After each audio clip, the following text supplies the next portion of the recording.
What if I told you a Disney movie already solved something modern superhero movies are still trying to figure out? And I'm talking about movies on the level of Avengers Endgame or Spider-Man No Way Home, the biggest, most emotional, this is everything type stories. Because those movies go all in on scale, bigger battles, bigger stakes, bigger moments, but somehow a movie from 2005 understood something deeper than all of that.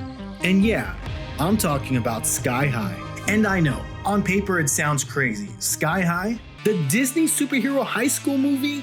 Because on the surface, it looks basic. Kid gets powers, struggles a bit, saves the day. We've seen that 100 times. But once you actually pay attention to what the movie is doing, you realize it's not really about becoming a hero. It's about what happens when the world already decided what kind of person you are. Most superhero movies treat heroes like rare events. Something special happens, someone rises up, the world reacts. Sky High flips that completely. In this world, superheroes aren't rare. They're expected. There's a system for them, a structure, and once that exists, everything changes. Because now the question isn't how do we save the world? It's what happens to people who don't fit into it. There are schools, classes built around your abilities. Your entire reputation is based on what you can do. And if your powers don't impress people right away, you don't just fall behind, you get categorized. Hero! Or and once you're labeled, that's it. And that's where it starts to feel a little too real, because now it's not just a fun concept anymore, it's hierarchy. You're not judged by effort, you're not judged by growth, you're judged by what you show immediately. It's not just about superheroes anymore, it feels like school. Like real life, where people get labeled early and spend the rest of their time either living up to it or trying to escape it. And this is exactly where modern superhero movies start to miss. Look at Endgame, look at No Way Home, even something like Batman vs Superman. They're all built around the same thing. The big crossover, the battle that changes everything. And don't get me wrong, those moments are amazing. But everything is built around going bigger. And when everything is about the event, you don't really get to sit in the world itself. Sky High goes the opposite direction. It doesn't try to be bigger, it tries to feel real. Instead of asking, how do we raise the stakes? It asks, what does it actually feel like to grow up in this world? And that question alone gives the movie way more depth than it looks like it has. That's why the characters hit differently. Take Will, for example. He's not just trying to get powers. He's trying to live up to something that already exists.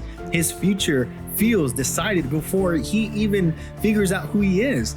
Then you've got his dad, who represents everything the system rewards. Strong, recognized, untouchable. He fits perfectly into the world as it is.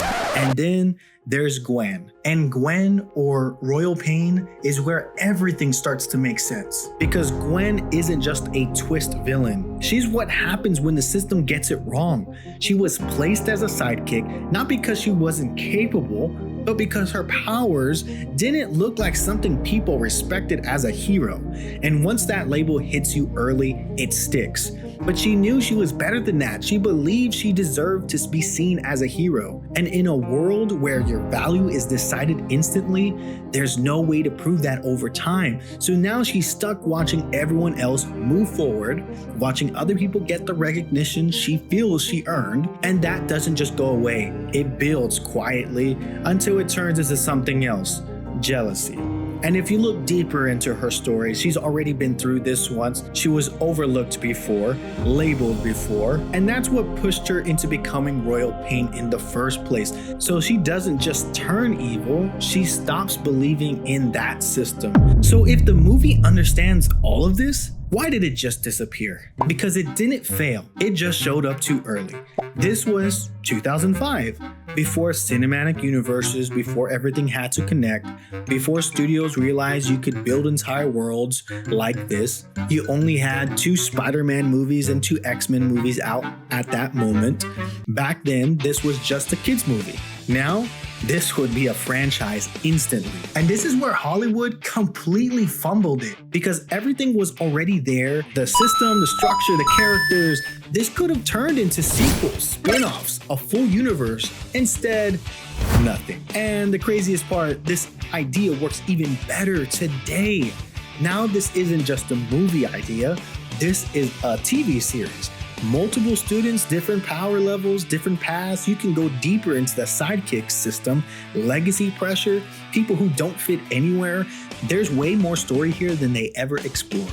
Sky High didn't fail because it wasn't good enough. It failed because Hollywood didn't understand what it had yet. And now it just sits there as one of the most complete superhero worlds ever made that nobody built on.